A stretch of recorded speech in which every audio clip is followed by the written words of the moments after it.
السلام علیکم، کیسے ہیں آپ سب؟ امید ہے کہ آپ سب ٹھیک ہوں گے۔ اور یہ میں ایک لانگ ویڈیو بنانے جا رہی ہوں ایم اے اردو پارٹ 2 والوں کے لیے، جدید ادب جو ان کی بک ہے، بک 1۔ اور یہ کوئی 1.5 گھنٹے کی ویڈیو ہوگی، اور اس میں وہ پوری بک جو آپ نے پورے سال میں پڑھنی تھی وہ 1.5 گھنٹے میں اس کو نوٹس بنائے گئے ہیں، اس کے جو امپورٹنٹ کویشچن ہے۔ اس کے بعد آپ اس ویڈیو کو دیکھنے کے بعد اور آپ ان کویشچنس کو کرنے کے بعد انشاءاللہ آپ ضرور پاس ہوں گے اور اچھے نمبروں سے پاس ہوں گے۔ السلام علیکم، کیسے ہیں آپ سب؟ اب میں نئی بک سٹارٹ کرنے جا رہی ہوں ایم اے پارٹ 2 کی، جدید ادب، جو کہ پہلی بک ہے، کمپلسری ہے۔ اس کا پہلا کوشچن جو ہے وہ حضرت موہانی کے بارے میں ہے۔ حضرت موہانی کے بارے میں جب کوشچن آئے گا تو یہ پوائنٹس جو ہے وہ ہیں 12 پوائنٹس۔ پہلے ہم دیکھتے ہیں وہ پوائنٹس کون سے ہیں، بعد میں ان کو ڈیفائن کریں گے۔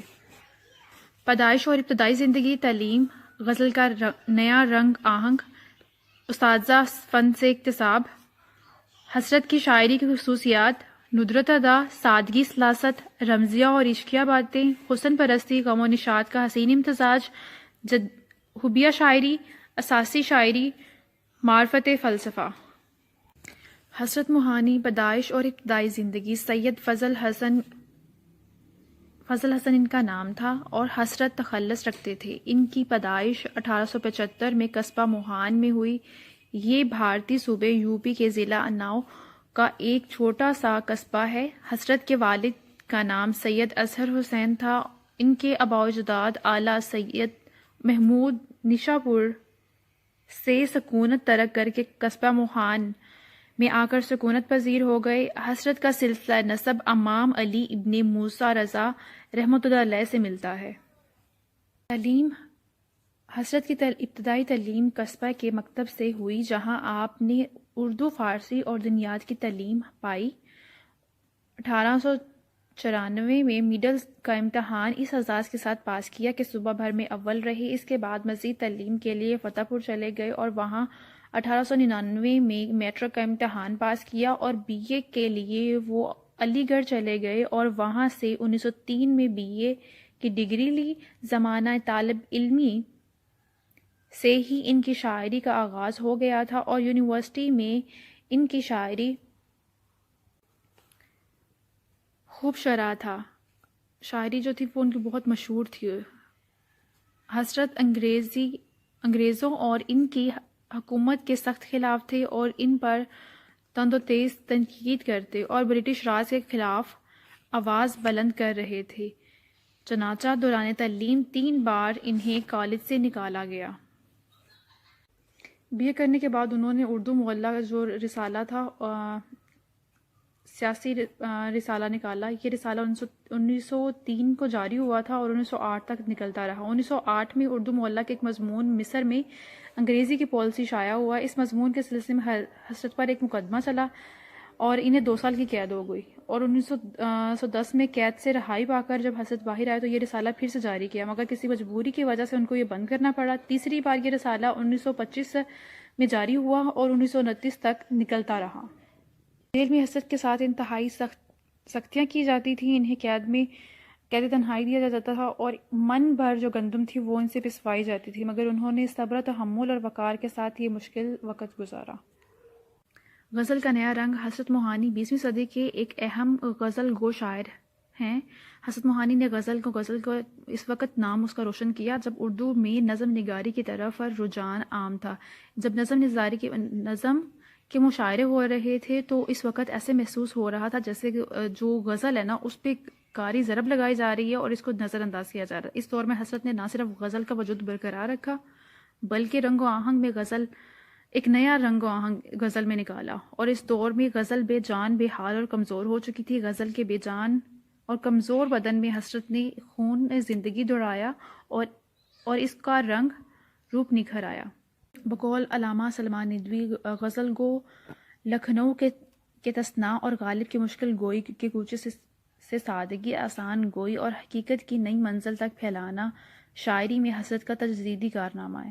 حضرت موہانی کی شاعری میں لکھنؤ کی زبان اور شرائع دلی کی تخیل کا بہترین امتزاج ملتا ہے، اس لیے وہ خود کہتے ہیں تجھ سے حسرت نام روشن شاعری کا ہوگا۔ وہ خود کے بارے میں یہ کہہ رہے ہیں۔ اساتذہ فن سے اکتساب، حسرت کے کلام میں اردو فارسی کے شعراء کی اثرات دکھتے ہیں۔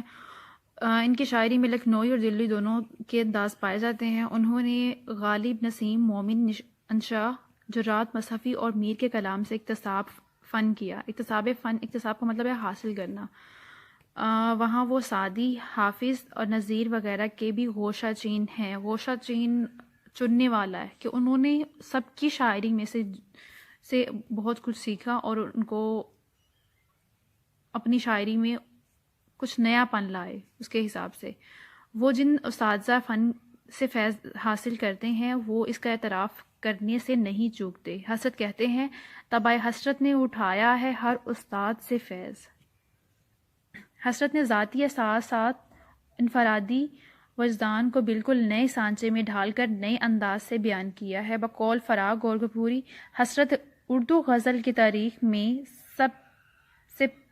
سب سے بڑے مقلد ہیں، لیکن انہوں نے تقلید کو تخلیق بنا دیا۔ مقلد کسی کی پیروی کرنے والا، تقلید انہوں نے کسی کا پیچھا کرنے کے بجائے اس کو کیا ایک تخلیقی رنگ دیا، جیسے وہ نئے انداز میں وہ بیان کرتے ہیں۔ غالب مصحفی، میر نسیم، مومن، طبع حسرت نے اٹھایا ہے ہر استاد سے فیض۔ حسرت کی شاعری کی خصوصیات۔ حسرت موہانی کی شاعری کی مجزدہ خصوصیت ندرت ادا۔ حسرت کے کلام کی خوبی یہ ہے کہ وہ فرسودہ مضمون اور درینہ تخیل کو ایک نئے اسلوب میں کر لیتے ہیں اور اسی خیال کو وہ نئے نویلے اور نرالے ڈھنگ سے کرتے ہیں، اور جو قاری کے دل میں ایک خاص قسم کی لطافت پیدا کرتا ہے۔ مثال کے طور پہ دیکھتے ہیں، اس نے دیکھا تھا کس نظر سے مجھے، دل میں گویا سما گئی آنکھیں۔ سادگی سلاست، کلام حسرت میں سادگی سلاست بے شمار مثالیں ملتی ہیں، ٹھیک ہے۔ ان کی غزل کا جمالیاتی تاثر ان کے طرز بیان، لہجہ اور انداز سے نکھر آتا ہے۔ اس وجہ سے ان کی غزل میں برجستگی، بے ساختگی، رعنائی، شوخی، خلوص اور پرکاری پیدا ہوتی ہے۔ وہ شرمائی صورت، وہ نیچی نگاہیں، وہ بھولے سے ان کا ادھر دیکھ لینا۔ بقول عطا، حسرت کا انداز بیان اتنا اچھوتا اور ولہانہ ہوتا ہے، اس میں ایسی شگفتگی، رعنائی ہے جو اپنی مثال آپ ہے اور اسی حیثیت سے وہ مومن کے سوا سب شاعراء سے بلند اور ممتاز ہیں۔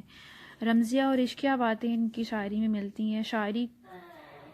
رمزیہ اور عشقیہ باتیں، حسرت نے شاعری کی رسم کو پاکیزہ کر دیا، جنسی آلودگی سے مکمل طور پر بچا لیا۔ بلا شبہ حسرت کے ہاں حسن پرستی کا شعر ملتا ہے، لیکن انہوں نے لب و رخسار اور افسانوں سے دامن بچاتے ہوئے اردو کو قدیم تصور عشق سے یکسر بدل کر انہوں نے گھریلو عشق کی بنیاد ڈالی جو روزمرہ کی زندگی میں نظر آتا ہے۔ عاشق عشق مزاجی کو سیڑھی بنا کر عشق حقیقی کی ارتقائی منازل طے کرتا ہے۔ حسرت کا تصور عشق بڑا عظیم ہے، وہ محبوب کی رسوائی کے ڈر سے محبوب کا دور سے نظارہ کرنے کے قائل ہیں۔ مثلاً دیکھنا بھی تو انہیں دور سے دیکھا کرنا، شیوا عشق نہیں حسن کو رسوا کرنا۔ چپکے چپکے رات دن آنسو بہانا یاد ہے ہم کو، چپکے چپکے رات دن آنسو بہانا یاد ہے ہم کو، اب تک عاشقی کا وہ زمانہ یاد ہے۔ حسن پرستی۔ حسرت کی غزل میں حسن پرستی ایک اہم شے ہے۔ ان کا تصور حسن خیالی یا تصوراتی نہیں بلکہ حقیقی ہے۔ انہوں نے روایتی حسن کے تصور کی رگوں میں نیا خون دوڑایا، تصور حسن کو چار چاند لگائے، اور خارجی حسن کے دلدار ہیں، وہ محبوب کے سراپا اور زیبی کو اپنا رنگ میں بیان کرتے ہیں۔ حسرت موہانی کی بقول عبادت بریلوی، حسن پرستی کے سلسلے میں احساس کی شدت حسرت کی تغزل کی امتزاجی خصوصیت ہے۔ حسرت کی تغزل میں رنگینی، رعنائی کی خصوصیت اپنے شباب پر پہنچتی ہے۔ غم و نشاط کا حسین امتزاج، وہ حسرت موہانی جو ہے وہ غم و خوشی کا حسین امتزاج میں وہ لکھتے ہیں، اور غم سے افسردہ اور مایوس نہیں ہوتے بلکہ امید و نشاط کی دنیا سجا لیتے ہیں۔ یوسف حسین خان اپنی کتاب حسرت موہانی کی شاعری صفحہ 24 پر حسرت کی نشاط امیزی شاعری کا ذکر ان الفاظ میں کرتے ہیں: حسرت زندگی کے بارے میں بڑے پر امید ہے۔ اس کی مثال دیکھتے ہیں: لایا ہے دل پر کتنی خرابی، اے یار تیرا حسن گلابی۔ بقول یوسف حسین خان، حسرت کی شاعری ایک بڑی خوبی ہے، اپنی محبت کی داستان مایوسی اور نامرادی پر ختم نہیں کرتے بلکہ حسرت موہانی کی جو شاعری ہے وہ حبیہ شاعری ہے۔ ایک بے باک اور سیاسی لیڈر تھے اور آزادی تحریک کے بہادر بیٹے تھے۔ سر سید کی عالمی تحریک نے مسلمانوں کو خواب غفلت سے جگایا اور خفیہ قوم کی سیاسی بیداری کے لیے حیرت پسندانہ سرگرمیوں میں بھی مصروف تھے۔ سیاسی انتظار خالش کو انہوں نے غزل کے رنگ میں ابھارا اور کئی مرتبہ جیل میں گئے۔ ہے مشق سخن جاری چکی کی مشقت بھی، ایک طرف تماشا ہے حسرت کی طبیعت بھی۔ رسم جفا کامیاب دیکھیے کب تک رہے، حب وطن مست خواب دیکھیے کب تک رہے۔ معرفت اور فلسفہ کے حوالے سے حسرت کی جو شاعری ہے وہ حبیہ شاعری کے ساتھ ساتھ درویشانہ صفات بھی ہیں، ان میں تصوف کی چاشنی اور غزلوں میں عارفانہ رنگ بھی ملتا ہے۔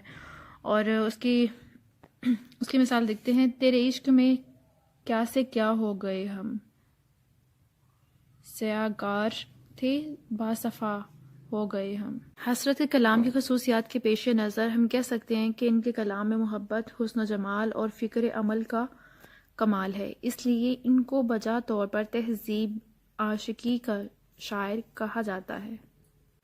ملتے ہیں اس ادا سے کہ گویا خفا نہیں، ملتے ہیں اس ادا سے کہ گویا خفا نہیں، کیا آپ کی نگاہ سے ہم آشنا نہیں۔ فیض احمد فیض، حالات زندگی اعزازات، پہلے ان کی ہیڈنگ دیکھ رہے ہیں ہم، اس کے بعد ان کو ڈیفائن کریں گے۔ شعری مجموعہ فیض کی شاعری، رومان، حقیقت اور ترقی پسند۔ علامہ اقبال اور فیض احمد فیض کے کلام کی خصوصیات: اشکیہ شاعری، غم جانا، غم دورہ، رومانیت، جذبات کی ترجمانی، حسنی ادا اور ندرت بیان اور محاکات نگاری، آزاد نظم اور قطع نگاری، فارسیت اور نئی تراکیب، اینڈ لاسٹ ون از مستی ربودگی۔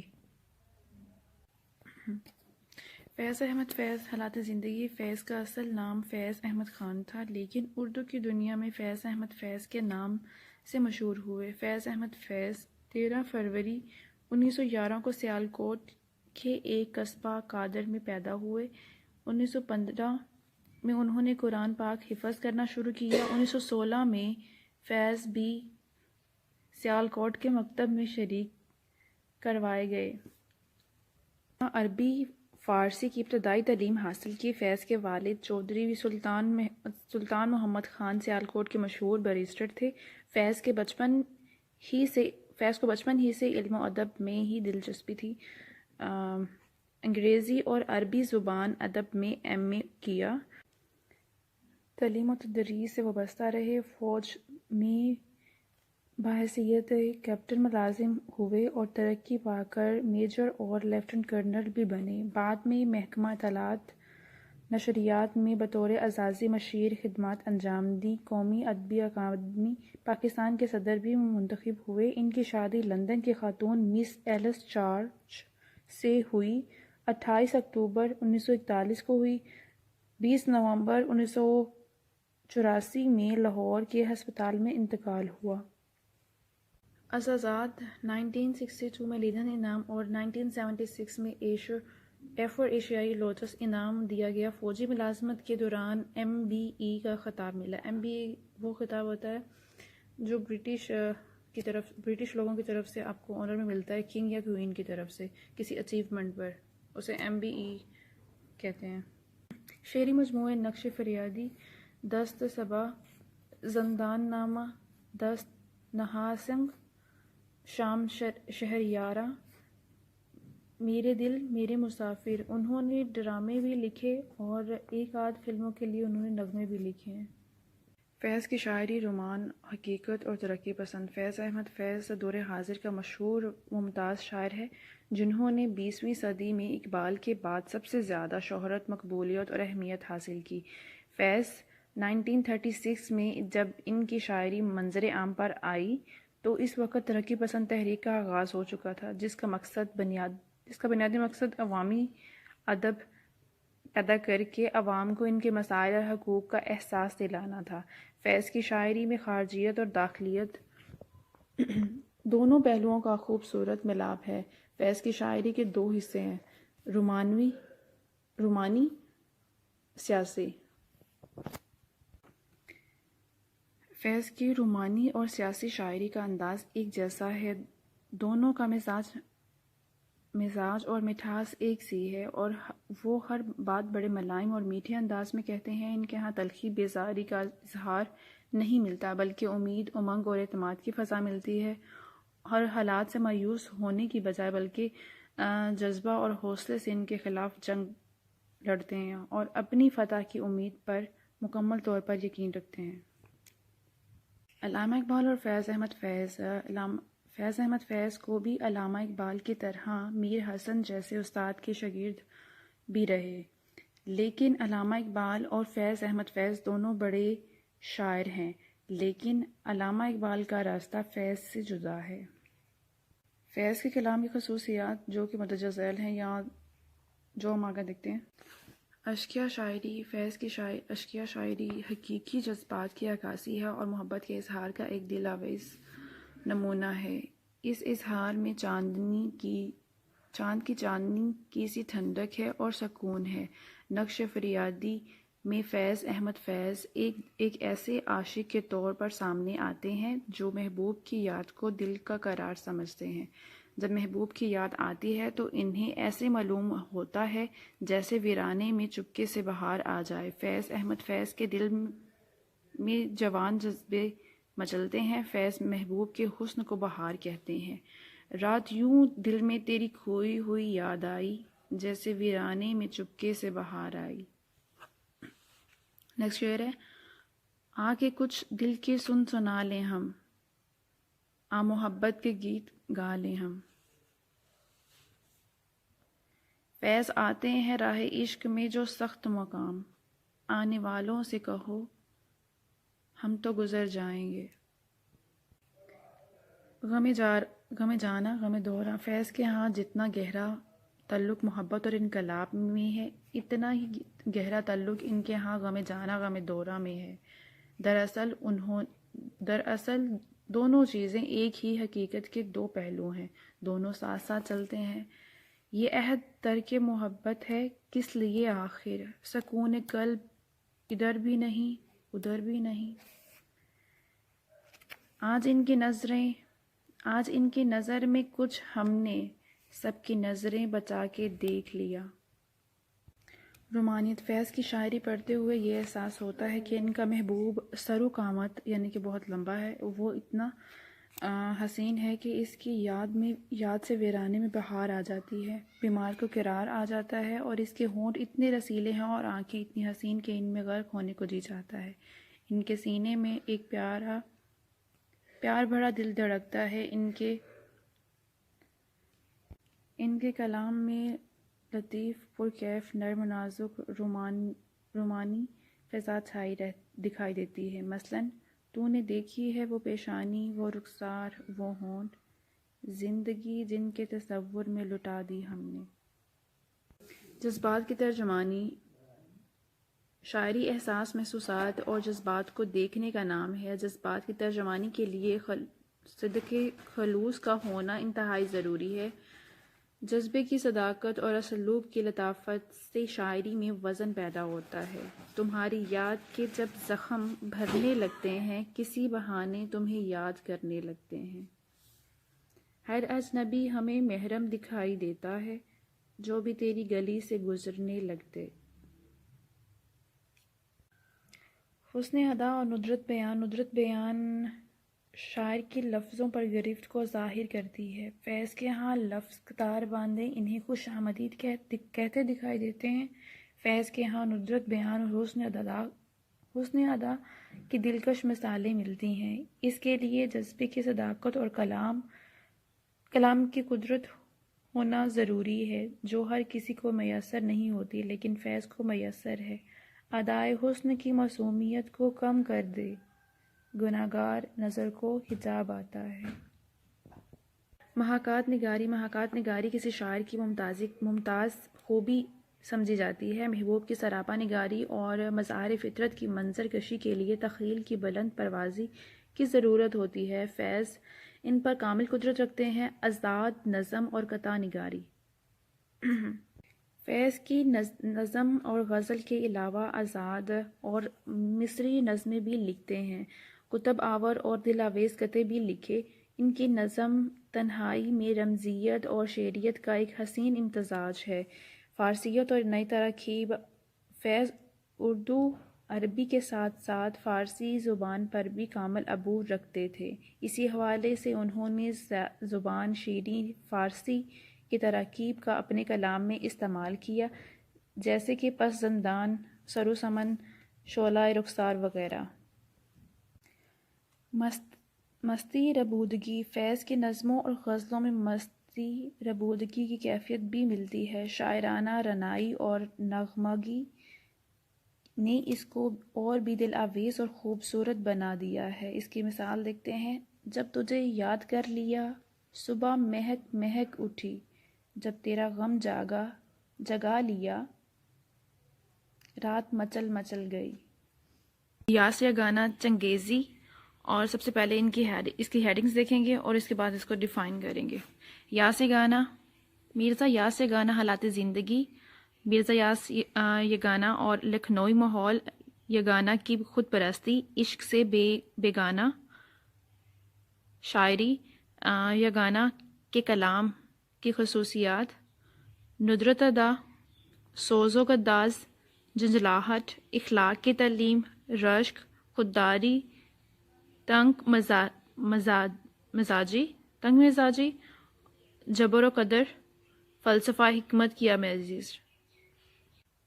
یاس گانا چنگیزی حالات زندگی مرزا یاس گانا اپنی شاعری کے نئے رنگوں اور دکھ درد کی بے شمار لپٹی ہوئی زندگی کے سب سے الگ نظر آتے ہیں۔ یہ گانا کا نام مرزا واجد حسین تھا۔ پہلے یاس تخلص رکھتے تھے، بعد میں یہ گانا تخلص اختیار کیا۔ ان کی پیدائش 17 اکتوبر 1884 کو محلہ مغل پورہ عظیم آباد میں ہوئی۔ 1903 میں کلکتہ یونیورسٹی سے میٹرک کا امتحان پاس کیا۔ تنگ حالات کے سبب تعلیمی سلسلہ جاری نہیں رکھ سکے۔ 1904 میں واجد علی کے نواسے شہزاد مرزا محمد مقیم بہادر کے انگریزی کے تعلیق مقرر ہوئے، مگر یہاں کی آب و ہوا یا گانا کو راست نہیں آئی اور وہ عظیم آباد لوٹ گئے۔ عظیم آباد میں بھی ان کی بیماری کا سلسلہ جاری رہا، اس لیے تبدیلی آب و ہوا کے لیے 1905 میں انہوں نے لکھنؤ کا رخ کیا۔ یہاں کی آب و ہوا، اس شہر کی رنگا رنگ دلچسپیوں نے یہ گانا کو کچھ ایسا متاثر کیا کہ پھر یہیں کے ہو رہے۔ یہیں شادی کی، یہیں اپنی آخری سانسیں لیں۔ تلاش معاش کے لیے لاہور اور حیدرآباد گئے، لیکن لوٹ کر لکھنؤ ہی آئے۔ 4 فروری 1956 کو وفات پائی۔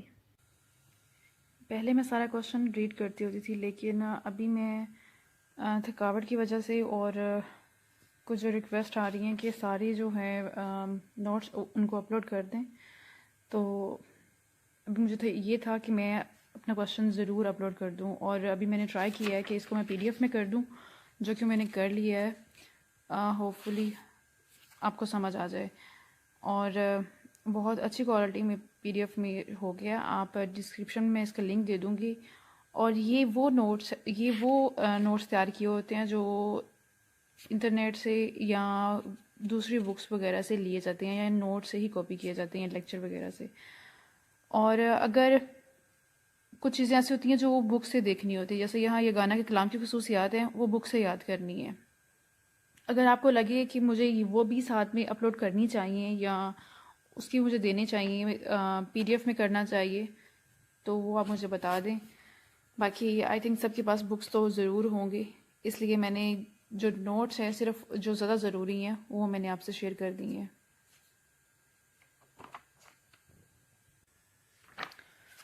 اور آپ مجھے اپنا فیڈ بیک ضرور دیجیے گا کہ آپ کو پی ڈی ایف تو چلو اچھی چیز ہے، لیکن آپ کو میں یہی ضرور کہوں گی کہ اگر آپ لیکچر لے کے سن کے پھر آپ اس کو نوٹ کرتے ہیں نا، تو وہ چاہے آپ دوبارہ پڑھ نہ بھی سکیں تو آپ کی لکھنے کی پریکٹس اتنی اچھی ہو جاتی ہے کہ آپ کے مارکس اچھے ہو جاتے ہیں۔ اور اگر آپ یہ کہیں کہ پی ڈی ایف میں ہم نے یہ سیو کر لی ہے، بعد میں کر لیں گے بعد میں کر لیں گے، اور سم ٹائم وہ کر بھی نہیں پاتے ہیں، اور دوسری بات اگر آپ پڑھ بھی لیتے ہیں، اگر آپ کی لکھنے کی پریکٹس نہیں ہے تو وہ اینڈ ٹائم پہ آپ ٹائم کو مینیج نہیں کر پائیں گے، اور بہت سی چیزیں آپ کے مائنڈ سے اسکپ ہو جاتی ہیں۔ تو اس لیے آپ سنا بھی کریں، جو ہمارے مائنڈ کا 80% نالج ہے وہ آپ لسننگ اسکل سے ہی گین کرتے ہیں۔ تو آپ لکھیں، پریکٹس کریں، باقی کی ساری جو چیزیں ہیں وہ تب کلیئر ہو جائیں گے۔ اور مجھے فیڈ بیک ضرور دیجیے گا کہ آپ کو میرے کوشچن کا فل ریڈ کرنا اچھا لگتا ہے یا کہ صرف اس کو پی ڈی ایف میں دینا ہی اچھا لگتا ہے۔ اور ابھی میں اس لیے ریڈ نہیں کر پا رہی ہوں کیونکہ بزی ہونے کی وجہ سے اور تھکاوٹ ہونے کی وجہ سے۔ اپنا بہت خیال رکھیے گا اور دعاؤں میں یاد رکھیے گا۔ اللہ حافظ۔ خصوصیات، اور اس کے یہ جو پوائنٹس ہیں وہ آپ کے 12 پوائنٹس ہیں اور ان کو آگے ڈیفائن کیا جائے گا۔ سب سے پہلے ہم ان کے پوائنٹس دیکھتے ہیں۔ ناصر کاظمی، حالات زندگی۔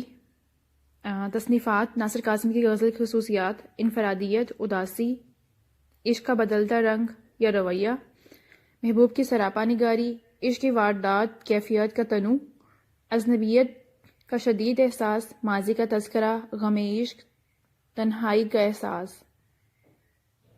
سب سے پہلے ناصر کاظمی کے حالات زندگی۔ ان کا نام ناصر رضا ناصر کاظمی تھا، جو کہ دسمبر 1925 کو امبالہ ہریانہ میں پیدا ہوئے۔ والد کا نام محمد سلطان کاظمی تھا، جو کہ صوبیدار میجر تھے۔ ناصر کی ابتدائی زندگی بڑے آرام سے گزری۔ وہ ایک ذہین طالب علم تھے۔ انہوں نے میٹرک کا امتحان درجہ اول سے پاس کیا اور پھر لاہور کے اسلامیہ کالج سے انٹر پاس کیا اور پھر بی اے میں داخلہ لیا، مگر وہ کورس پورا نہیں کر سکے اور یہ تعلیم ادھوری چھوڑ کر امبالہ واپس آ گئے۔ جب کہ ملک تقسیم ہوا تو ناصر کاظمی اپنے خاندان کو لے کر لاہور چلے آئے۔ ملک تقسیم کے وقت جو فسادات ہوئے وہ اپنے وطن کو چھوڑ کر دوسرے مقامات پر جا بسنے میں کہ ناصر کاظمی کو جو پریشانیاں درپیش آئیں ان کا اثر ہمیں ناصر کاظمی کی غزلوں میں نظر آتا ہے، اس لیے کہ ان چیزوں نے ناصر کاظمی کے ذہن کو متاثر کیا تھا۔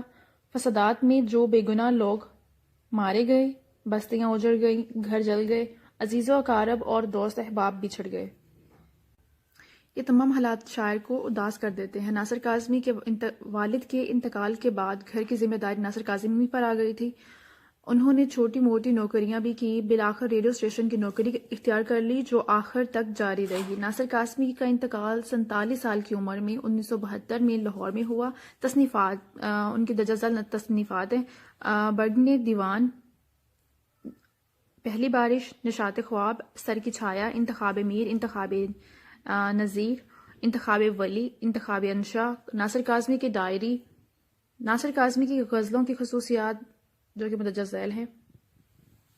شاعری کی پہلی خصوصیت جو ہے وہ انفرادیت ہے۔ ناصر کاظمی شاعری کی انفرادیت کو اہمیت دیتے ہیں اور اس کو فیشن پر اور روایت پر فوقیت دیتے ہیں۔ ناصر کاظمی میر سے متاثر ضرور تھے لیکن اپنے ہاتھ سے کبھی انہوں نے انفرادیت جانے نہیں دی۔ وہ ایسی روایت کو پسند نہیں کرتے ہیں تو شاعر کی شناخت کو دبا دے، یعنی کہ شاعر جو ہے اس کا ایک خود کا انداز ہوتا ہے لکھنے کا۔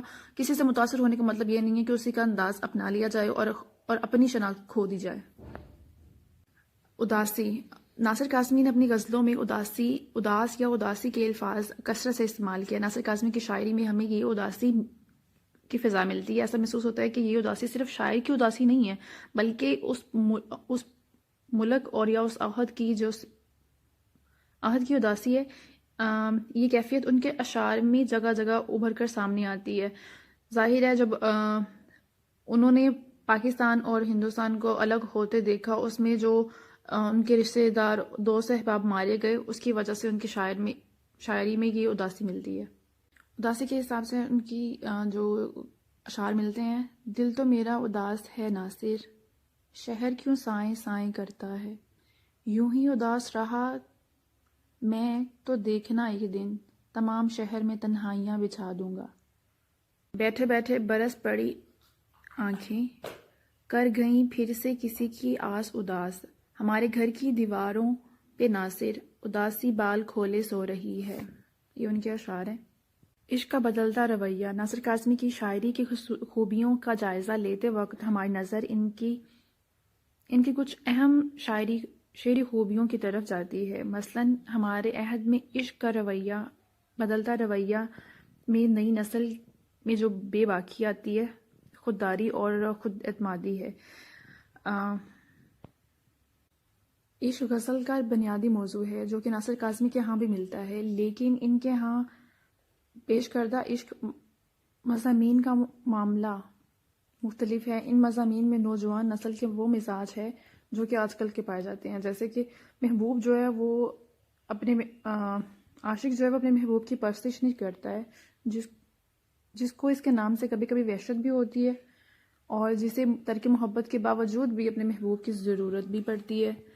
اور ناصر نے ان مضامین کو اچھوتے انداز میں بیان کیا ہے۔ ان کے اشعار دیکھتے ہیں جو ان کی اس خوبی کو نمایاں کرتے ہیں، جو کہ آپ نے پہلے سنے ہوں گے لیکن پتہ نہیں ہوگا کہ یہ ان کے شعر ہیں۔ ہوتی ہے تیرے نام سے وحشت کبھی کبھی، برہم ہوئی ہے یوں بھی طبیعت کبھی کبھی، اے دوست ہم نے ترک محبت کے باوجود محسوس کی ہے تیری ضرورت کبھی کبھی۔ محبوب کی سراپا نگاری میں مطلب محبوب کا عکس کھینچنا یا اس کی تصویر بنانا اپنی شاعری کے ذریعے۔ ناصر کی اشعیہ شاعری میں محبوب کی ذات اور شخصیت کا نمایاں پہلو انہوں نے مختلف طریقوں سے اس کی اہمیت واضح کی ہے۔ انہوں نے حسن کی تعریف بھی کی ہے اور اس کی سیرت کے نقش بھی کھینچے ہیں۔ محبوب کی شخصیت کے ظاہری پہلو کے ساتھ ساتھ اس کے باطنی خوبیوں کا بھی ذکر کیا ہے۔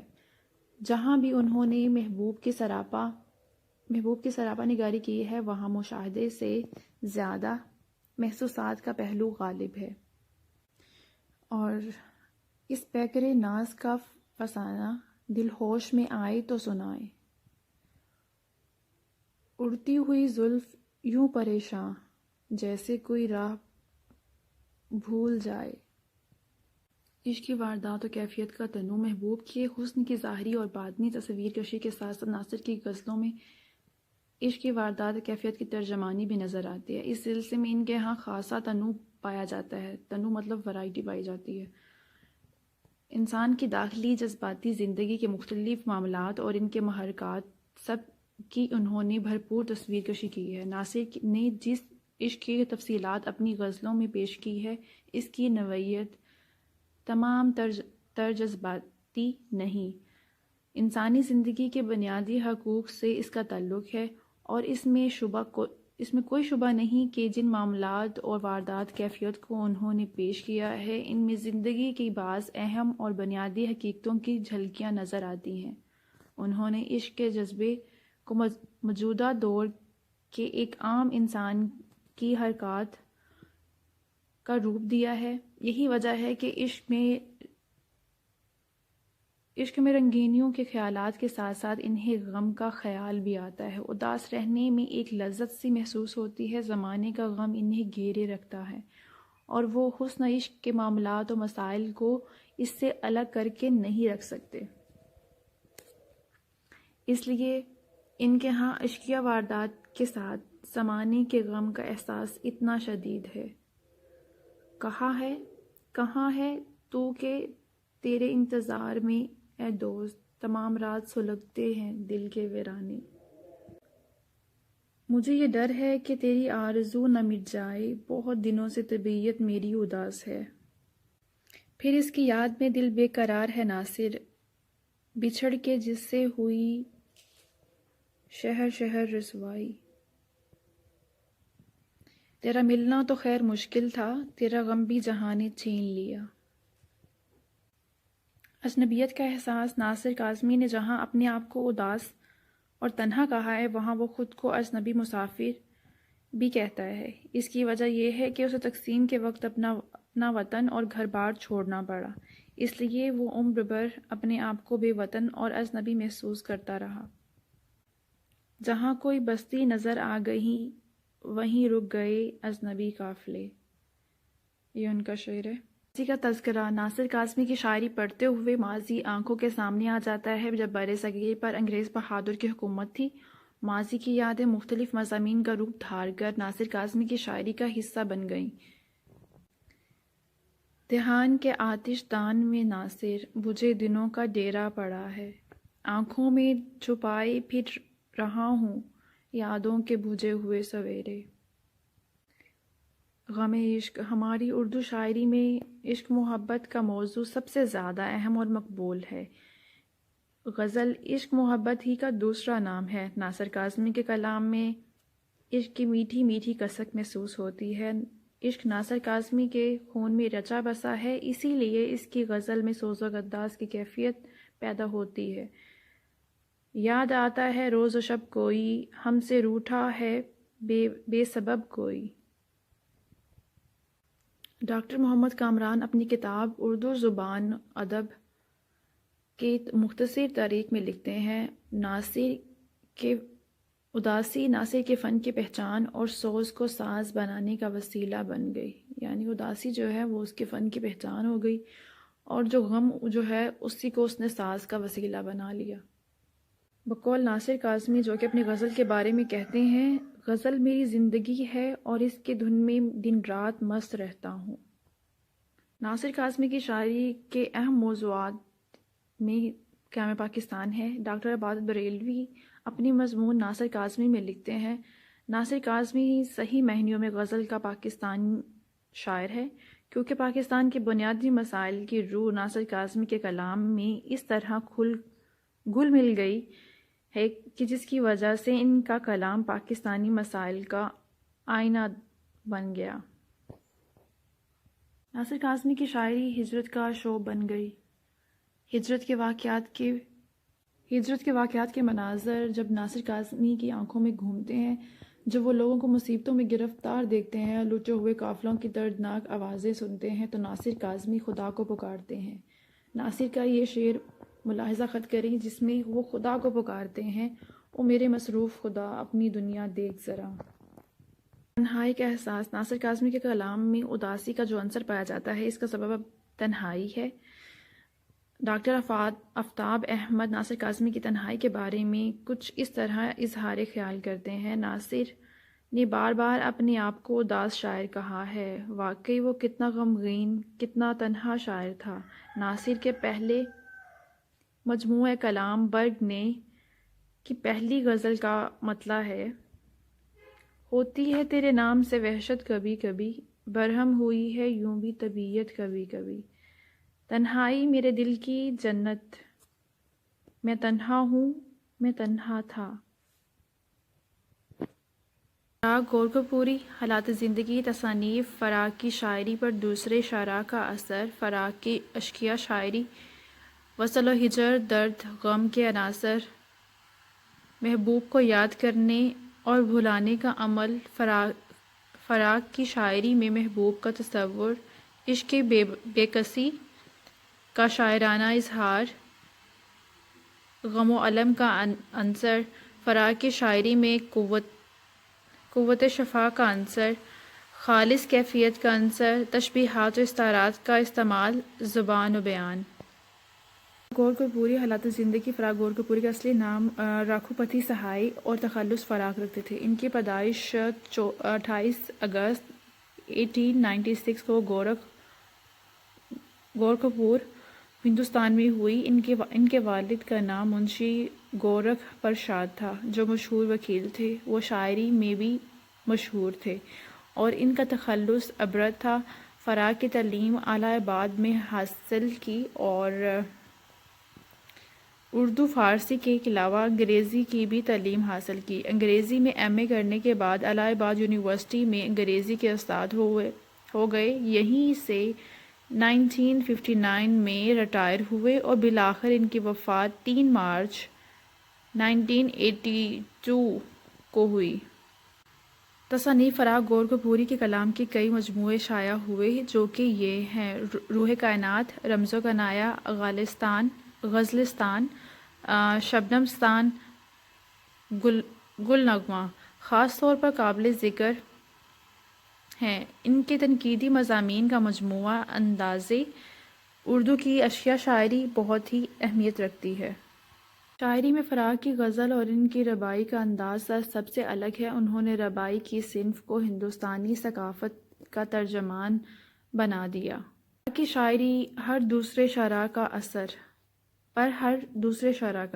فراق نے بھی ہر شاعر کی طرح اپنے عہد سے قبل شاعراء کی تقلید کی۔ فراق میر، مصحفی اور مومن کے رنگ میں شعر کہتے ہیں۔ انہیں جو آواز پسند آئی اسی کو اپنا لیا اور اسی سے فیض اٹھایا۔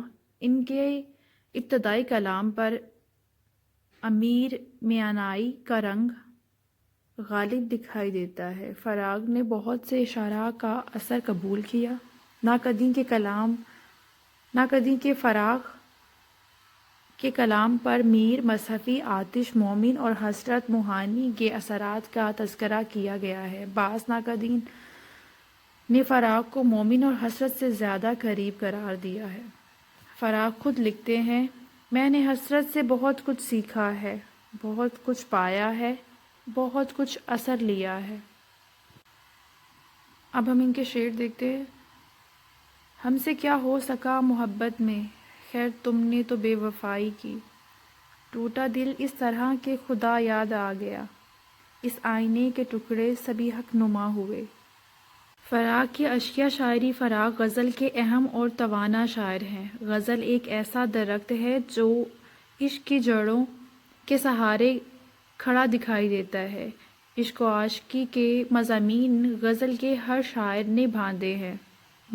فراق نے صرف اپنی شاعری ہی میں عشق و عاشقی کے مضامین نہیں باندھے، بلکہ انہوں نے اردو کی اشیا شاعری کے عنوان سے ایک مستقل کتاب اردو ادب کی جھولی میں ڈال لی۔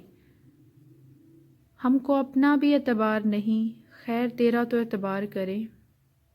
ذرا وصل کے بعد آئینہ تو دیکھ اے دوست، تیرے جمال کی دوشیزگی نکھر آئی۔ وصل و ہجر، درد و غم کے عناصر۔ وصل عاشق کے لیے خوشی اور مسرت کا باعث بنتا ہے، جبکہ ہجر غم و اندوہ سے دوچار کرتا ہے۔ فراق ایک ایسا شاعر ہے، ان کے لیے وصل، ہجر، اندوہ بھی سنبھلے رہو کہ دن ہے فراق، رات بھر بے قرار ہو لینا۔ دیکھ رفتار انقلاب فراق، کتنی آہستہ اور کتنی تیز۔ وصل، ہجر، اندوہ اور غم آمیز ہو جاتے ہیں۔ ان کے ہاں وصل فراق یکساں ہیں۔ ان کے لیے وصل اور ہجر دونوں یکساں ہیں۔ محبوب کو پا کر بھی فراق کے آنسو نکل آتے ہیں۔ محبوب کا ستم سکون کا باعث بنتا ہے اور ان کا کرم باعث غم بھی ہوتا ہے۔ ان چھوٹا کہ وصل اور ہجر ان کے لیے یکساں ہیں، کیسے وہ محبوب کو پا کر بھی رونا شروع کر دیتے ہیں اور ان کے آنسو آنا شروع ہو جاتے ہیں، اور دوسرا محبوب کا ستم ان کے لیے کبھی کبھی باعث سکون ہوتا ہے، اور اگر وہ کرم کرتا ہے تو اس سے بھی وہ غم میں مبتلا ہو جاتے ہیں۔ دیکھ فراق خوشی پھر اپنی، اس میں ملا لے غم تھوڑا سا۔ دل میں کچھ غم بھی ہے، سرور بھی ہے، کوئی نزدیک بھی ہے، دور بھی ہے۔ زندگی کیا ہے اس کو آج اے دوست، سوچ لیں اور اداس ہو جائیں۔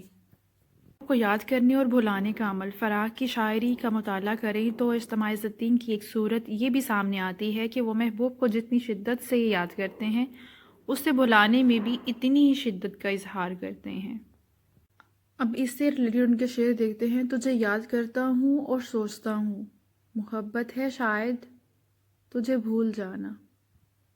محبت اب محبت ہو چلی ہے، تجھے کچھ بھولتا سا جا رہا ہوں۔ فراق کی شاعری میں محبوب کا تصور۔ فراق کی شاعری میں ایک ایسے محبوب کا تصور ابھرتا ہے جس کے دید کا عاشق صبح ازل سے خواہ ہے۔ فراق اپنے محبوب کو خوب بنا سورا اور سجا کر اپنی غزلوں میں نکلنے کی آرزو مند نظر آتے ہیں۔ فراق کی شاعری کا محبوب گوش پوست کا انسان ہے۔ محبوب خوش جمال اور خوش خرم ہے۔ فراق کے ذہن میں حسن کا ایک ایسا خیالی اور مثالی پیکر موجود ہے جو اپنی ہونٹوں، آنکھوں، گیسوؤں اور چال ڈھال سے اپنے عاشق پر قیامت ڈھاتا ہے۔ اشعار میرے ترسی ہوئی آنکھوں کے کچھ خواب ہوں صبح ازل سے تیرے دیدار کے خواہاں۔ عاشق کی بے کسی کا شاعرانہ اظہار۔ فراق کی شاعرانہ خصوصیات کا جائزہ لیا جائے تو ان میں سے ایک خصوصیت عاشق کی بے کسی اور تنہائی بھی ہے۔ محبوب عاشق پر نگاہ لطف ڈالتا ہے لیکن عاشق کی بے کسی مٹتی نظر نہیں آتی۔ فراق نے عاشق کی اس کیفیت کا ایسا شاعرانہ اظہار کیا ہے کہ دوسرے شاعراء کے ہاں اس کیفیت کا اظہار اس انداز میں کم از کم نہیں ملتا۔ ازل سے جو نہ مٹ سکی وہ بے کسی تھی عاشق کی، تیری نگاہ لطف نے ہزار آسرا دیا۔ علم کا عنصر فراق کی شاعری میں ایک ایسا عاشق کی تصویر ابھرتی ہے، ایک ایسے عاشق کی تصویر ابھرتی ہے جو محبوب کے حسن و جمال کے دید کو ترسا ہے۔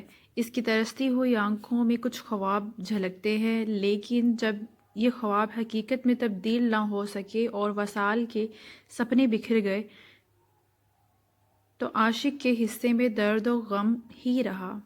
شاعری میں قوت شفا کا عنصر۔ فراق کی ذاتی زندگی تلخیوں سے بھری نظر آتی ہے۔ ان کی ازدواجی زندگی نے انہیں اپنے ہی گھر میں اجنبی بنا دیا۔ ناقدین نے فراق کی شاعری میں حزن و ملال کے ایسے لہجے کا سراغ لگایا ہے جو انسان کی زندگی سے بیزار نہیں کرتا، کہ ان کا لہجہ ایسا تھا جو انہیں زندگی سے بیزار نہیں کرتا بلکہ زندگی کے غم و الم کو برداشت کرنا سکھاتا ہے۔ فراق کی شاعری میں دکھ، تنہائی، ہجر و فراق اور زندگی کے دیگر ان گنت تلخیاں موجود ہیں، لیکن انہوں نے زندگی کی ان تلخیوں کو ایسے مدھم اور نرم لہجے میں بیان کیا ہے کہ تلخیوں پر شرینیوں کا گمان ہوتا ہے۔ محمد حسن عسکری فراق نے اردو شاعری کو ایک نیا عاشق دیا ہے۔ اس نئے عاشق کی بڑی نمایاں خصوصیت یہ ہے کہ اس کے اندر ایک ایسا وقار پایا جاتا ہے جو اردو شاعری میں پہلے نظر نہیں آتا۔ خاص کیفیت کا عنصر۔ فراق کے اشعار خاص کیفیت میں ڈھلے نظر آتے ہیں۔ شمس الرحمن فاروقی جیسے بڑے ناقد بھی فراق کے اس شعری صنف کو تسلیم کرتے ہیں۔ وہ ان کے بارے میں لکھتے ہیں، فراق صاحب کی غزل میں کیفیت کا عنصر نمایاں ہے۔ یہی وہ چیز ہے جس کی بنا پر فراق صاحب کے بہت سے شعر زبان و بیان کے الفاظ کے اغلاط کے باوجود اس قدر مقبول ہوئے، کہ یہی وجہ ہے کہ ان کے اندر یہ جو عنصر پایا جاتا ہے اس کی وجہ سے ان کے شعر میں جو بھی غلطیاں تھیں ان کے باوجود وہ مقبول ہوئے۔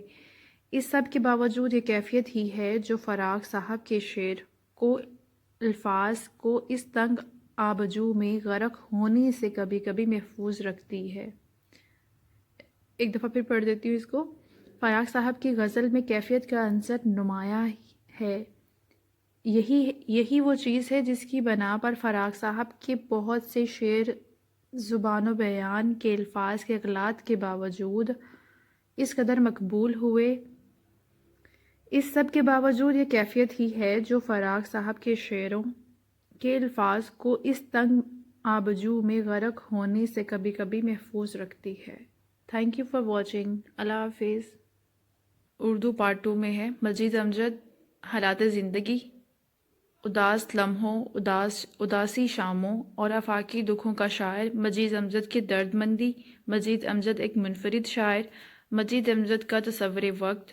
مجید امجد کی نظم کی خصوصیات، منظر نگاری، مترنم شاعری، لسانی تجربے، کلام میں اداسی، خیالی جنت، سندھ پنجاب کی تمدنی عکاسی، نئی فکری تناظر کی تلاش کا شاعر۔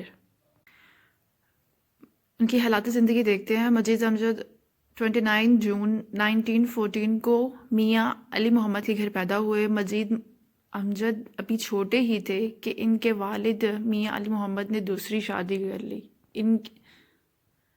ان کے والدہ انہیں اپنے ساتھ اپنے والد کے گھر لے آئیں۔ مجید امجد نے ننیال کے ہاں رہنا شروع کر دیا اور ان کے نانا میاں نور محمد اپنے وقت کے عالم فاضل بزرگ تھے۔ انہوں نے مجید امجد کو عربی فارسی پڑھائی۔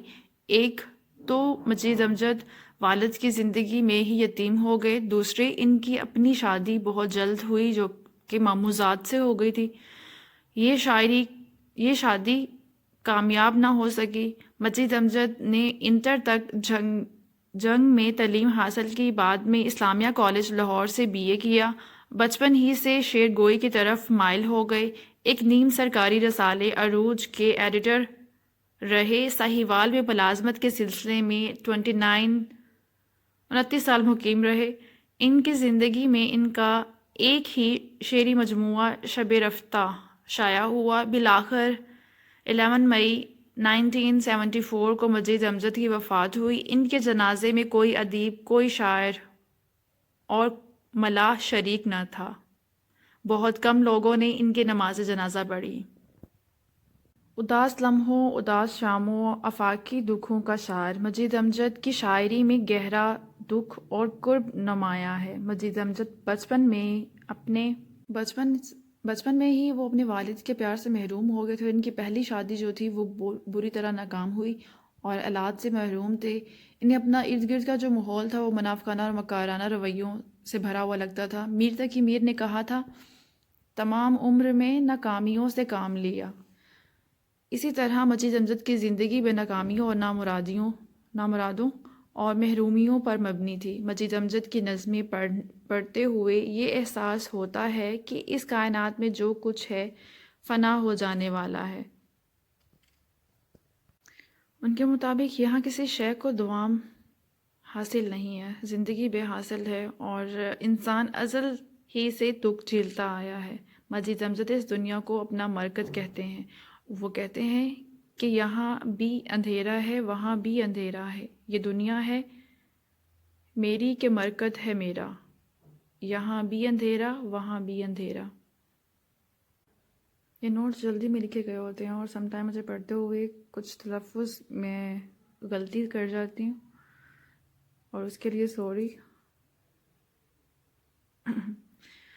مجید امجد کی درد مندی۔ یوں تو شاعر دوسرے لوگوں سے زیادہ حساس ہوتا ہے اور دل درد کا مالک ہوتا ہے۔ مجید امجد کی شاعری میں درد مندی کا عنصر غالب دکھائی دیتا ہے۔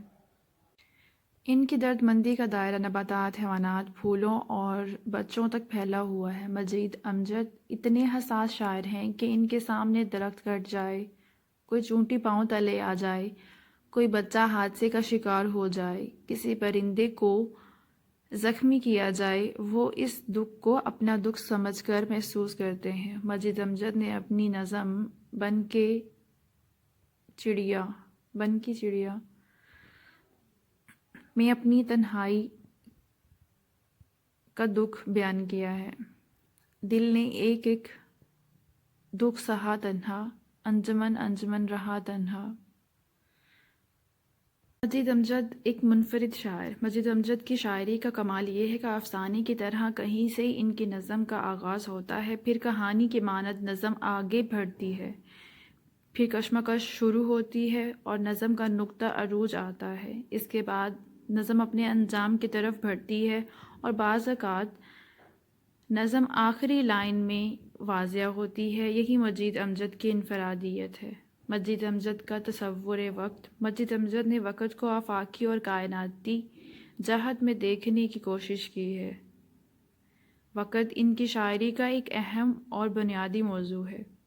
ڈاکٹر محمد فخر الحق نوری لکھتے ہیں، وقت مجید امجد کی فکر کا بنیادی میلان ہے اور ان کی شاعری کا ایک اساسی محرک ہے۔ مجید امجد کا تصور وقت ان کی نظموں میں زیادہ وضاحت اور مربوط شکل میں سامنے آیا ہے۔ اس سلسلے میں بہت سی نظمیں لکھی، حروف اول اور آج میں سوچتا ہوں، جینے والے، میرے خدا میرے دل، صاحب کا فروٹ فارم، کنواں، ایک نظم، وقت، صبح شام، زندگی، اے زندگی وغیرہ خصوصی دیکھی جا سکتی ہیں۔ مجید امجد کی ذات میں حال کا لمحہ بہت اہمیت رکھتا ہے۔ میں فکر راز ہستی کا پرستار، میری تسبیح کے دانے زمانے۔ اور آگے بات آتی ہے مجید امجد کی نظم کی خصوصیات، اور یہ بک سے کرنی ہے، اور آپ کی ریکویسٹ پہ میں وہ بھی آپ کو ڈسکرائب کر دیتی ہوں بک سے ہی۔ مجید امجد کی نظم گوئی کی خصوصیات۔ مجید امجد کی شاعری پر ان کے بچپن کے حالات و واقعات کا بڑا گہرا اثر ہے۔ بچپن میں ان کے والد جو تھے انہوں نے دوسری شادی کر لی تھی اور انہیں نانیال میں رہنا پڑا، اور کھیل کود اور باپ کی شفقت کے لمحات جو تھے، ناز و نخرے دکھانے کا موسم جب تھا، ان کا اداس اور غمگین لمحات کی نظر ہو گیا۔ اس علیحدگی کے واقعہ نے مجید کی شخصیت کو بکھیر دیا۔ اس کے دل دماغ نے اس حادثے کے گہرے اثرات محسوس کیے۔ یوں مجید کا دنیا کے اقدار پر سے اعتماد اٹھ گیا۔ اس کے حوالے سے یہ ہے۔ اور نیکسٹ ہم دیکھتے ہیں، یہاں یوں بھی لکھ سکتے ہیں کہ مجید امجد کی جو ان کے والد کے ہوتے ہوئے انہوں نے یتیموں جیسی زندگی گزاری، اس کی وجہ سے ان کی شاعری پر اور ان کی نظم گوئی پر ایک دکھ بھرا اثر ملتا ہے۔ امجد کی نظم گوئی کی خصوصیات جو ہیں وہ مندرجہ ذیل ہیں۔ ان میں سب سے پہلے آ جاتی ہے منظر نگاری۔ مجید امجد شاعرانہ تصورات سے جو منظر کشی کرتا ہے وہ کسی ماہر مصور کا کام محسوس ہوتا ہے، جس کی تمام جزیات کا خیال رکھتے ہوئے اپنے تصور میں چار چاند لگا رہے ہوں۔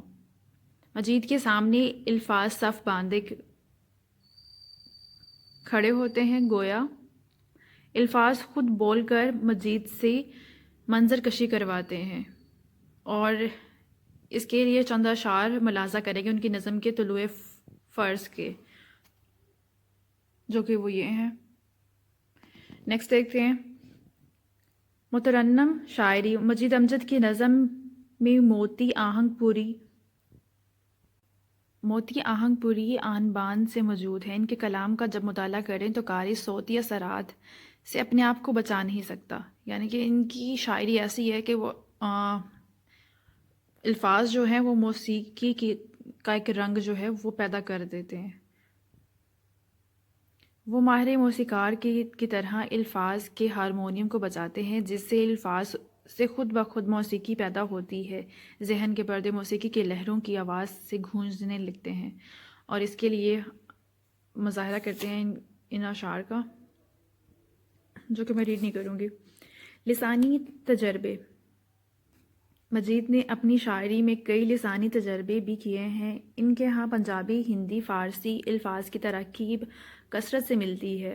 وہ مذکورہ بلا زبانوں کے الفاظ کو نہایت خوبی اور بے تکلفی سے بیان کرنے کا فن خوب جانتے ہیں۔ اپنی فنی چابک دستی سے وہ قاری پر سحر کر دیتے ہیں۔ قاری الفاظ کے داؤ پیچ میں الجھتا نہیں، بلکہ اس سے کیف و مستی کی فضا طاری ہو جاتی ہے۔ اس کی بعض نظموں پر گیت کا گماں ہوتا ہے، اور اس کی مثالوں میں پنجابی، فارسی الفاظ جو انہوں نے استعمال کیے ہیں، اس کے بعد پھر ہندی الفاظ کا استعمال نظموں میں یوں کرتے ہیں، بن کی چڑیا، یہ اس کے میں نے پہلے بھی آپ کو بتایا تھا، اور میں ریڈ نہیں کروں گی، ویڈیو بہت لمبی ہو جائے گی۔ کلام میں اداسی۔ بعض ناقدین مجید کو اداس لمحوں اور اداس شاموں کا شاعر کہتے ہیں۔ بچپن میں اس کے والد نے دوسری شادی کر لی، کھیلنے کودنے کے لمحات اداس اور غمگین ہو گئے، ننیال رہنے پر مجبور ہوئے۔ شادی کے ناکامی اور اولاد کی محرومی کے علاوہ لوگوں کے منافقانہ مکارانہ رویوں نے بھی انہیں اداس، غمگین اور مایوس بنا دیا۔ نتیجہ یہ ہوا کہ ان کی شخصیت بکھر گئی اور دنیا کی اقدار پر سے اعتماد اٹھ گیا۔ یہی وجہ ہے کہ ان کے کلام میں اداسی کا رنگ نمایاں ہے۔ بقول فراغ درانی، مجید امجد انسان کے ازلی اور آفاقی دکھوں کا شاعر ہے۔ وہ بچھڑے دلوں، پرانی برساتوں، ادھوری ملاقاتوں اور تنہا چاندنیوں کا شاعر ہے۔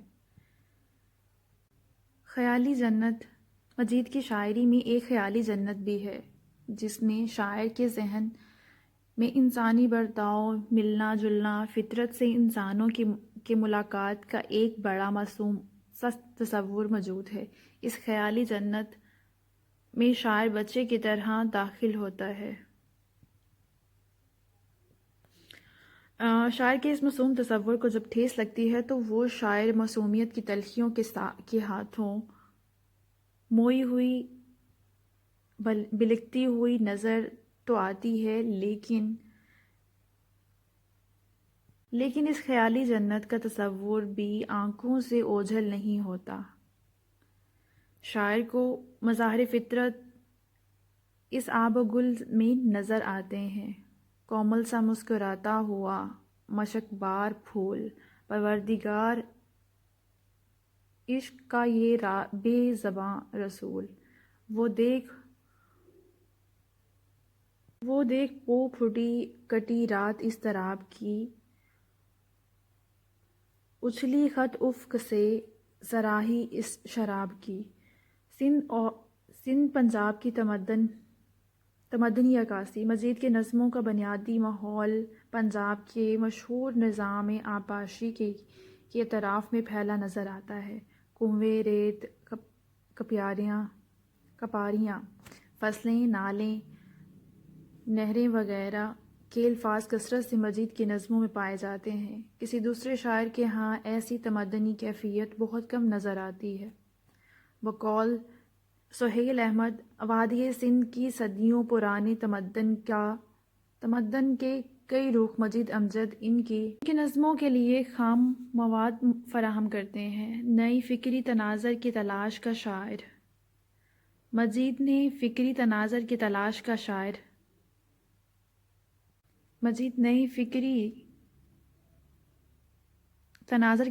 شاعر ہے، کیونکہ وہ اپنے عہد کے مروجہ تخلیقی رجحانات اور فکری تجربات سے مطمئن نہ تھا۔ وہ اپنی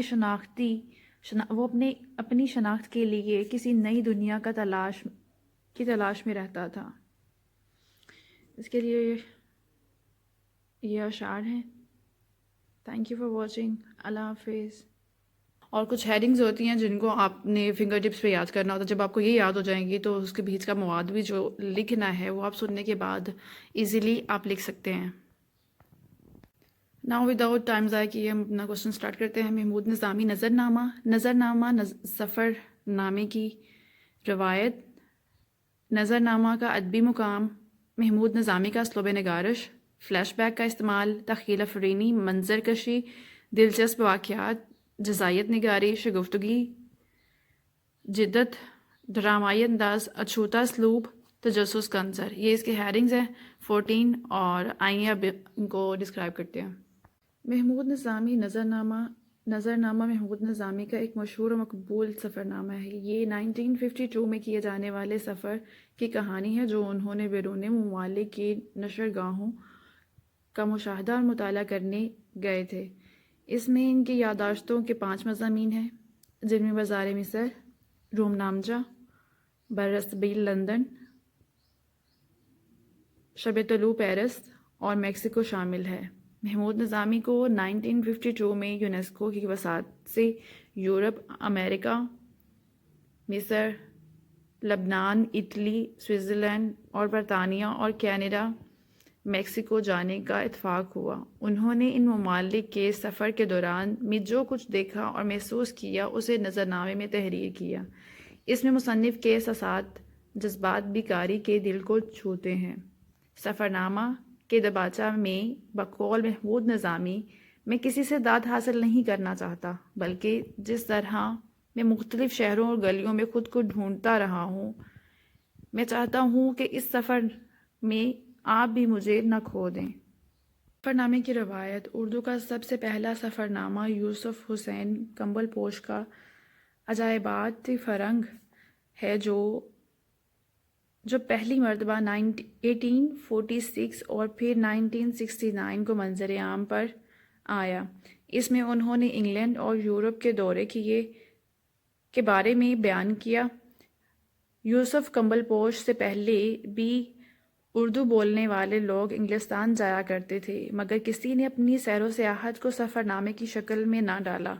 ایک تحریر مولانا مسیح الدین کی سفیر عود کے نام سے ملتی ہے۔ سر سید نے انگلینڈ کے دورے کے بعد مسافران لندن لکھا جب وہ اپنے بیٹے سر سید محمود کے ہمراہ انگلستان تشریف لے گئے تھے۔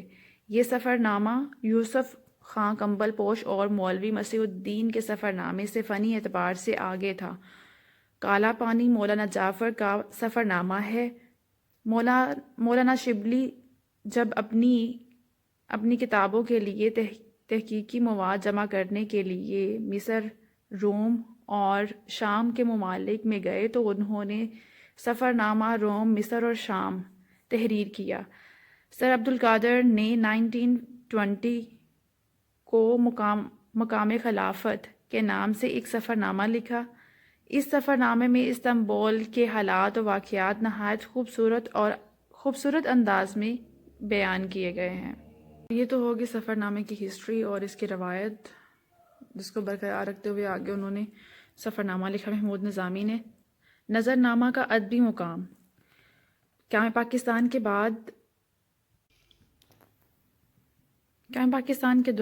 بعد محمود نظامی کے سفر نامے نظر نامہ سے سفر ناموں کی دنیا میں تہلکہ مچا دیا۔ اس میں محمود نظامی نے بطور مسافر اپنے تاثرات قلم بند نہیں کیے بلکہ بطور سیاح اپنے مشاہدات قلم بند کیے ہیں۔ ان کے ساتھ ساتھ بیگم اختر ریاض الدین کے 2 سفر نامے سات سمندر پار اور دھنک پر قدم بھی اسی دور پر منظر عام پر آئے جو بہت مقبول ہوئے۔ دراصل سفر ناموں کا مختصر ذکر کرنے کا مقصد یہ ہے کہ یہ بتایا جا سکے کہ محمود نظامی کا سفر نامہ کس لحاظ سے منفرد اہمیت کا حامل ہے۔ محمود نظامی کے سفر نامے کو اردو ادب میں کافی اہمیت حاصل ہے کیونکہ یہ وہ سفر نامہ ہے جس میں نہ صرف جدید سفر نامے کی بنیاد رکھی بلکہ ایک ایسا انداز تحریر کیا جو معلومات سے زیادہ دل دماغ کو اپنے جذباتی طوفان کے ساتھ ہی بہا لے جاتا ہے۔ محمود نظامی نے سفر ناموں کا رجحان بدل کر رکھ دیا۔ انہوں نے یہ پوری کوشش کی ہے کہ جو کچھ وہ خود دیکھتا ہے وہ قاری کو بھی دکھائے۔ وہ خود لکھتے ہیں، اس سفر کے دوران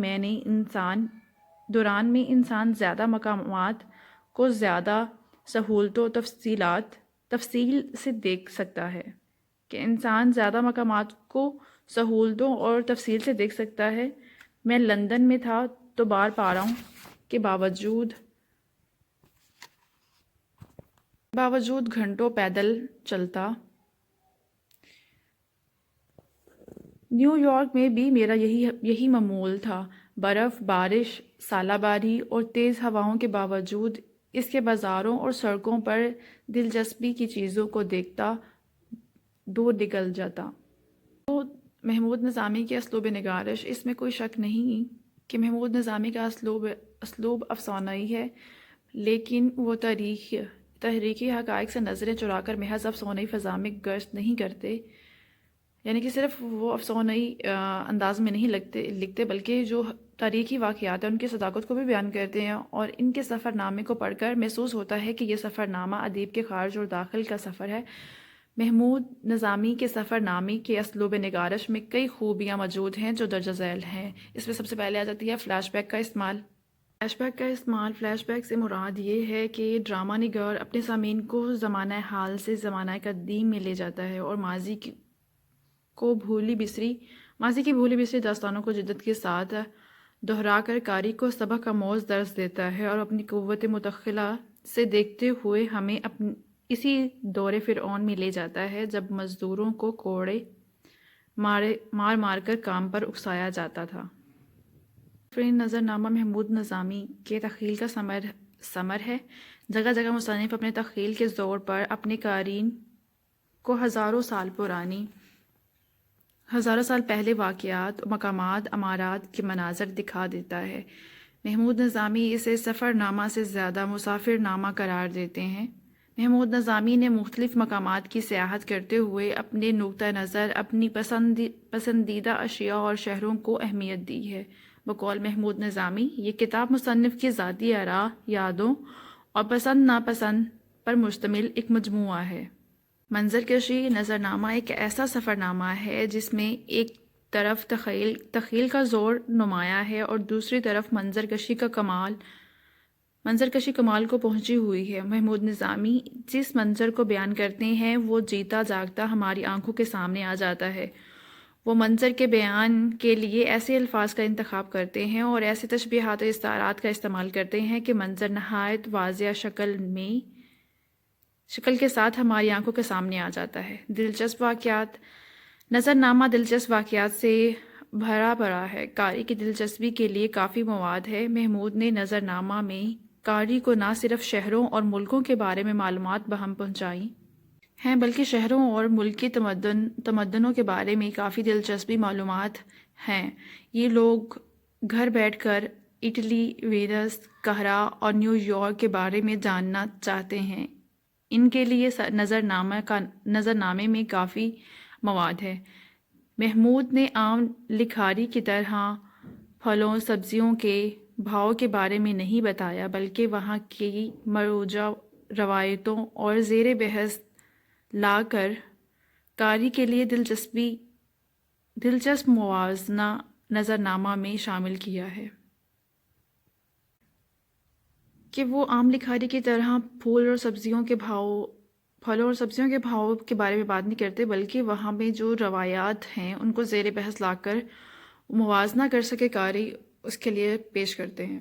جزائیت نگاری کسی سفر نامے کی ادبی اہمیت کو اجاگر کرتی ہے۔ نظرنامہ میں جزائیت نگاری کی روشنی میں قاری کو تصویر کا ہر رخ دیکھنے کا موقع مل جاتا ہے۔ وہ جس شہر میں جاتے ہیں وہاں کے مختلف اشیاء مثلاً لباس، تہذیب، روایات سبھی کو موضوع بحث بناتے ہیں۔ جس میں فلیش بیک کے ذریعے زمانہ قدیم میں جاتے ہیں تو پرانے زمانے کی تصویر کشی میں انداز میں کرتے ہیں کہ مکمل تصویر نظر آتی ہے۔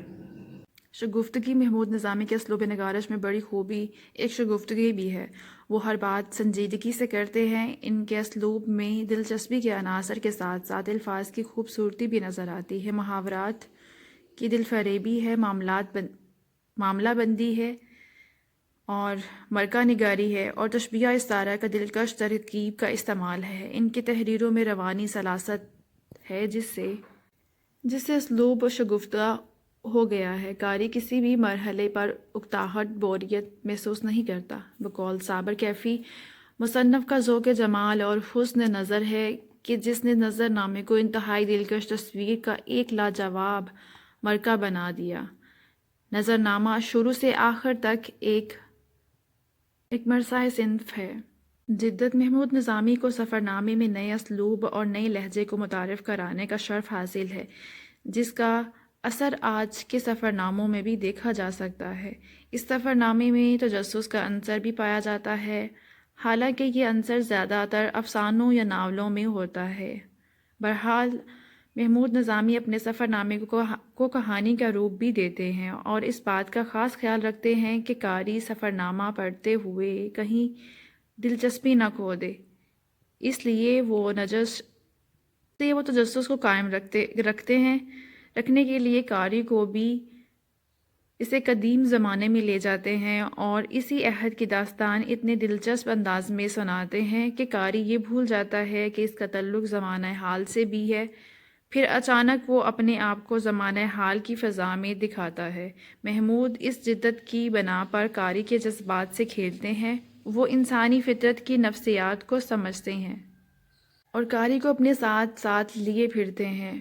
گو ان کا اسلوب افسانوی ہے لیکن وہ اپنے قاری کو افسانوی فضا میں گم نہیں ہونے دیتے۔ محمود نے معاشرے کے ہر قسم کے کردار کا ذکر کر کے میکسیکو میں تصویریں دکھائی ہیں۔ وہ ان کے جدت ترازی کی عین دلیل ہے۔ بقول ڈاکٹر انور سدید، یہ کہنا درست ہے کہ آزادی کے بعد محمود نظامی نے نظرنامہ جیسی کتاب لکھ کر اردو سفر نامے کو اس قابل بنا دیا کہ اس کا سفر صرف مقامات تک محدود نہ رہے بلکہ یہ زبان کی وسعتوں کو بھی محیط کرے۔ Thank you for watching. اپنا بہت خیال رکھیے گا، دعا میں یاد رکھیے گا۔ Please like and subscribe. اللہ حافظ۔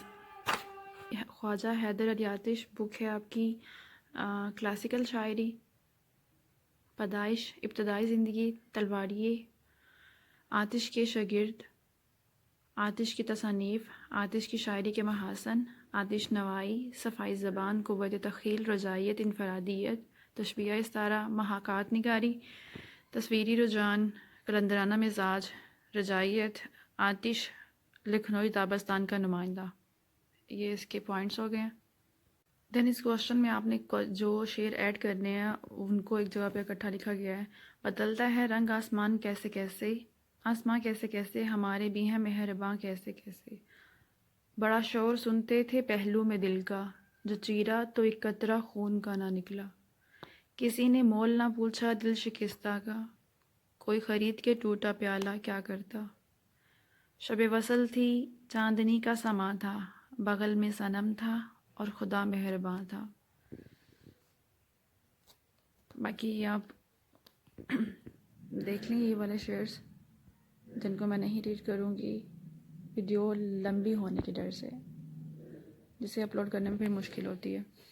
پہلے وہ والے اشعار چوز کیے جاتے ہیں جو آپ کو جلدی سے یاد ہو جائیں اور آسانی ہو ان کو لکھنے میں بھی۔ خواجہ حیدر علی آتش، جنہیں خواجہ حیدر علی آتش تلواری بھی کہتے تھے، پیدائش اور ابتدائی زندگی۔ خواجہ حیدر علی آتش نام خواجہ حیدر علی آتش تھا اور تخلص آتش تھا۔ سلسلہ خواجہ عبداللہ تک پہنچتا ہے۔ بزرگوں کا وطن بغداد تھا اور جو تلاش معاش میں دلی آئے اور پھر وہیں پرانے قلعے میں بس گئے۔ آتش کے والد زندگی کے حالات معلوم نہیں ہے۔ فیض آباد کے مغل پورہ میں آتش کی پیدائش 1778 میں ہوئی۔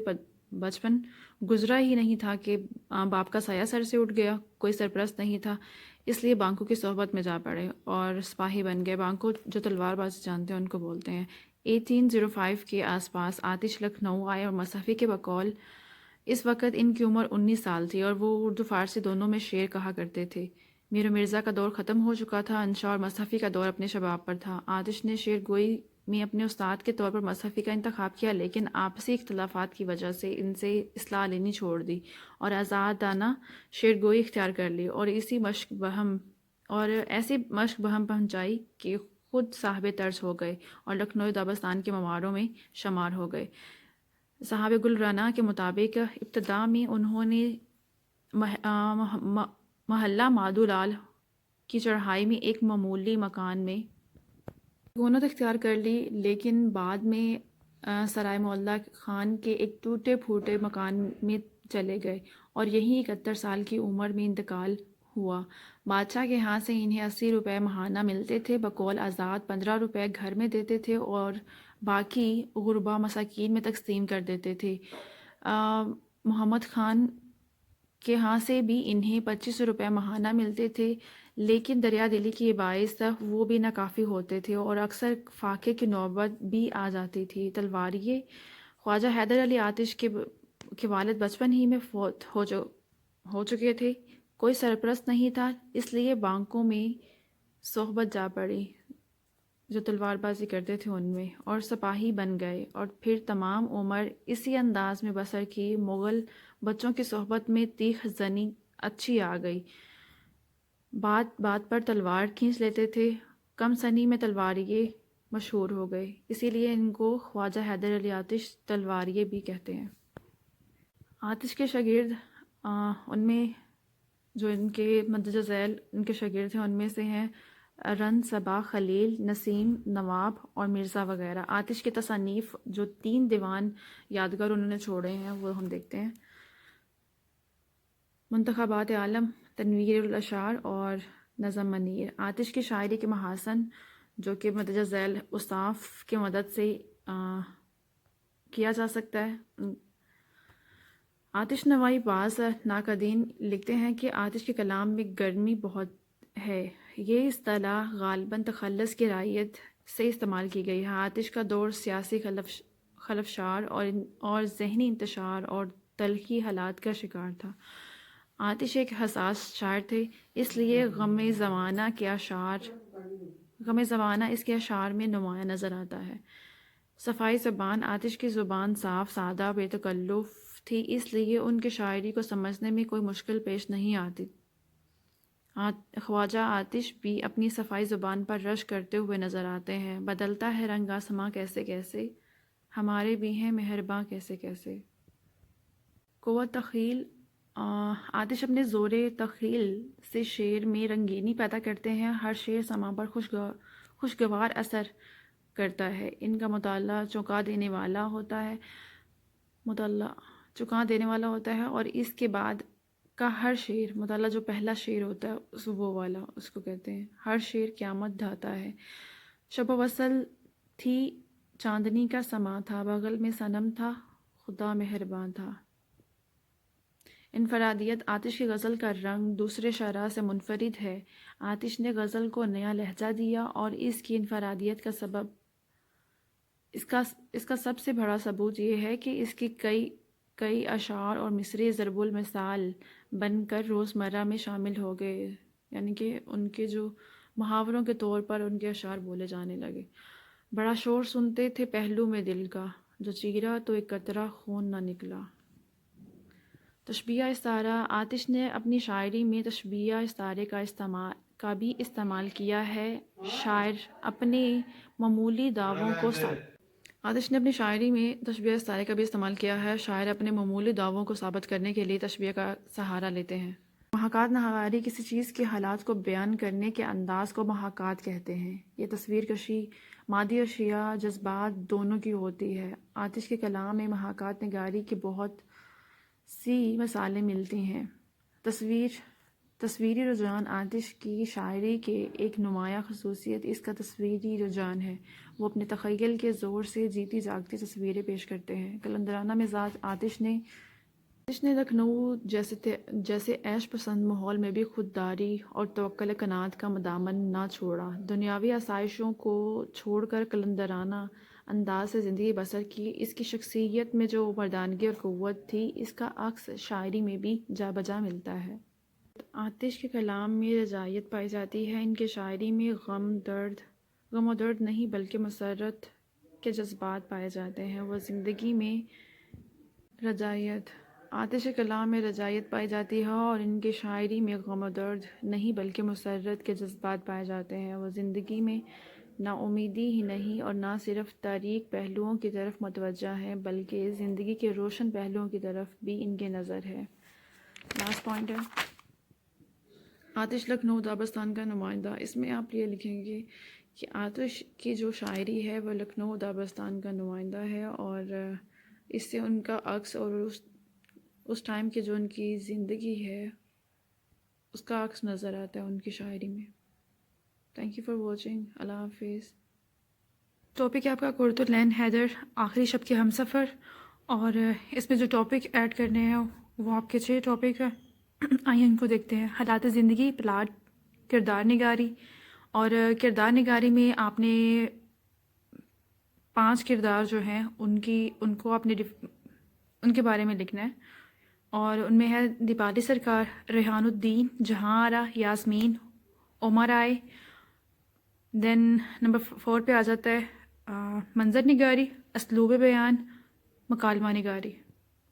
قرۃ العین حیدر، آخری شب کے ہمسفر، یہ ان کا ناول ہے، اور اس میں دیکھتے ہیں ان کی حالات زندگی۔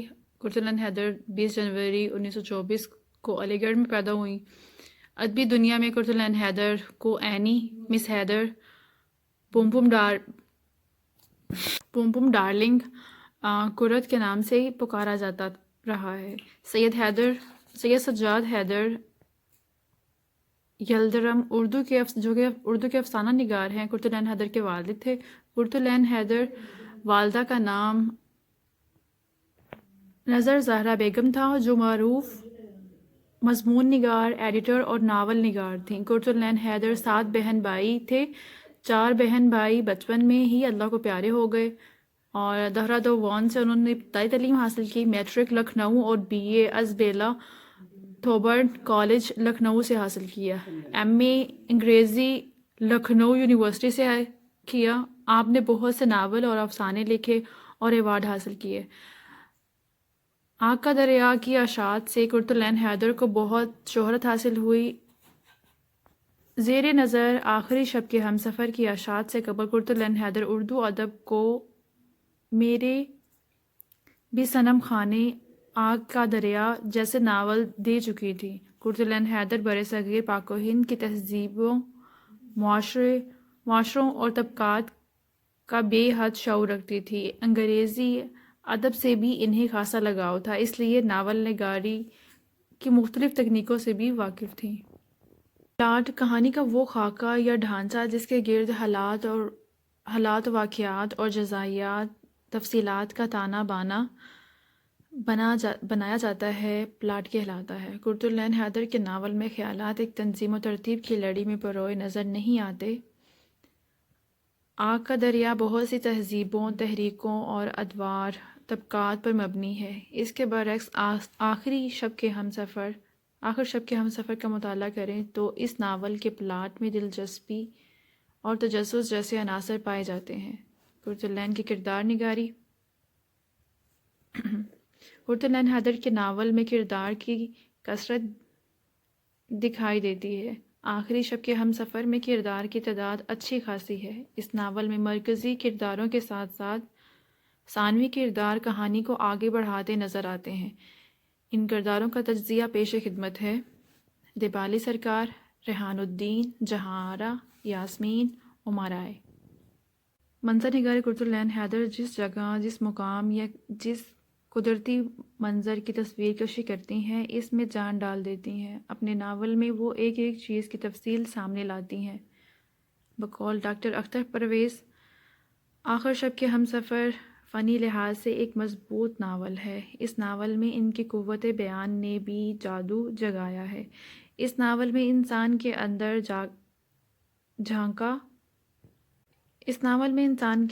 جھانک کر دکھایا گیا ہے. یہ ناول سماجی، مذہبی اور سیاسی جدوجہد سے ماورا ہو کر لکھا گیا ہے.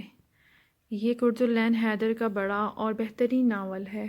اسلوب بیان. قرۃ حیدر کے اسلوب بیان میں ان کی نثر ہمیشہ سہل، عام فہم، سلیس اور سادہ ہوتی ہے، اور خصوصاً ان کے چھوٹے چھوٹے جملے بڑے رواں دواں فکرے اور آسان الفاظ پر مبنی ہوتے ہیں جو جذبات، احساسات میں ڈوبے ہوئے ہوتے ہیں. ان کی نثر کی فصاحت، بلاغت کو دیکھتے ہوئے خواجہ حسن نظامی کی یاد آتی ہے. غرض ان کی عبارت آرائی میں زبردست اضافہ خیزی پائی جاتی ہے، لیکن کہیں کہیں ان کے نثر میں بلاغت بھی سادگی، مختصر جملوں کی بجائے پیچیدہ اور طویل بیانات میں نمایاں ہوتی نظر آتی ہے. قرۃ کی نثر میں اشعار میں بکثرت تعداد میں پائے جاتے ہیں. قرۃ حیدر موقع محل کی مناسبت سے زبان استعمال کرتی ہیں.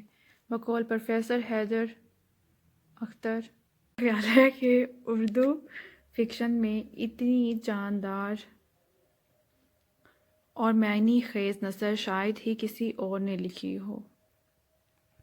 مکالمہ نگاری. ڈاکٹر اختر پرویز ناول کے اہم عنصر مکالمہ نگاری پر روشنی ڈالتے ہوئے ان کے خیالات کا اظہار کرتے ہیں.